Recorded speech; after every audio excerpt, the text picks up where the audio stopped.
Hi everyone, my name is Mike Nuget. I'm an independent contractor, colorist, and finishing editor in New York City. Up here on the screen you'll see a number of projects I've worked on for the past decade or so, everything from commercials and promos to documentary films and series, nonfiction reality, network television, DI theatrical, and some of the new streaming services that are out there. What I'll be showing today is some tips and tricks within the Symphony color correction itself, as well as when, if, and why you want to jump into the Filmlight Baselight plugin for Avid. Okay, so here we have a short little sequence from a short film I just finished. It's called The Nude Model, starring, created, and directed by Charlotte Bidwell. Thank you to EP, Ron Black, producers Greg Aceta and Daniel Penrod for letting me use this footage. This was shot on the Red Epic at 7K, debayered down to 4K DCI flat in Symphony. I'm just going to go back to this shot here. I'm going to turn off the color correction layer so you can see what the original footage looked like. Here's the color correction tool I have mapped to my keyboard, which I totally suggest you do so that it's nice and quick to come in and out. And here we are. Here is nice. We have the previous, your current, and your next panels, and this will show up in your output monitor as you do this. It's nice to be able to click back and forth and double check what's going on. It also follows you around, so obviously when you move to different shots, it shows you your before and after. When you have a shot like this that you did color for and you like it, you can just drop down menu, go to reference, and now it sticks there. So as you move along to different shots, that's always there for you to basically click back and forth and be able to compare to, which is nice. Another nice thing about these drop down menus and these extra panels is you have scopes right in here in your software. So say we want to use an RGB parade, there you go, and we want to use a vectorscope. So first thing we want to do is shot flat, which is very good for us, shot log, so it looks desaturated and not exposed correctly. So first thing we want to do is take advantage of our exposure. So we have a red, green, and blue curves.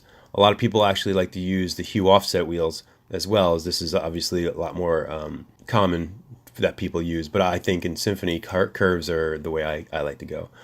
So I'm just going to do a little S curve here to bring up the highlights, bring down the shadows a bit so we can expose this kind of correctly, and obviously we need to add a lot of saturation in here.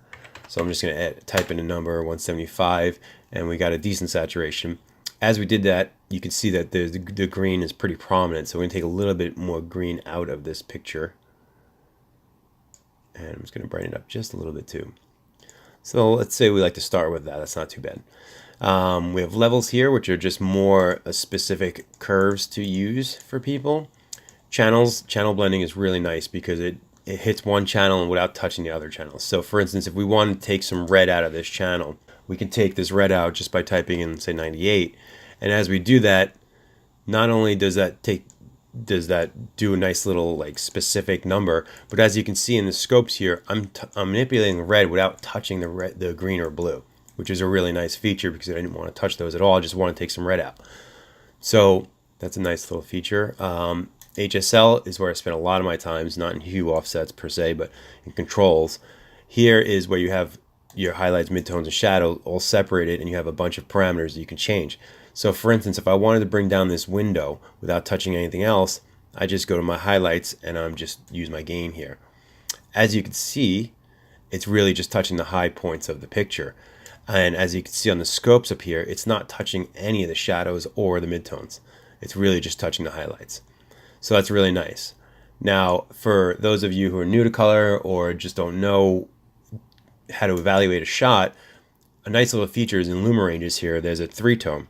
If you turn that on, it kind of separates everything for you. So the highlights are white, your midtones are gray, your shadows are black.